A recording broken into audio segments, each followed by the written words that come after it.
Statistikaya görə ən çox müraciətlər fiziki və psixoloji zorakılıqla bağlı olur. Ümumiyyətlə siz bilirsiniz ki, Azərbaycan qadınlarının 43% həyatında heç olmasa bir dəfə də məişət zorakılığı ilə qarşılaşıb. Amma gizli qalan zorakılıq formaları əsasən cinsi zorakılıqdır, xüsusilə ər tərəfindən müəyyən belə deyək, cinsi zorakılığa məruz qalanda qadınlar bu haqqda bildirmək istəmirlər. Bu latent formada qalır.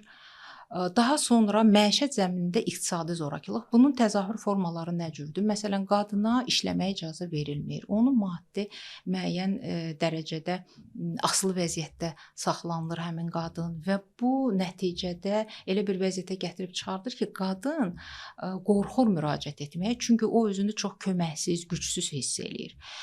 Psixoloji zorakılıq da onun elə formaları var ki, qadınlar ümumiyyətlə bilmir ki, bu zorakılığın bir formasıdır. Bəli, manipulyasiya. Onlar bilmir ki, bu zorakılığın bir formasıdır və bununla bağlı ümumiyyətlə şikayət etmək olar.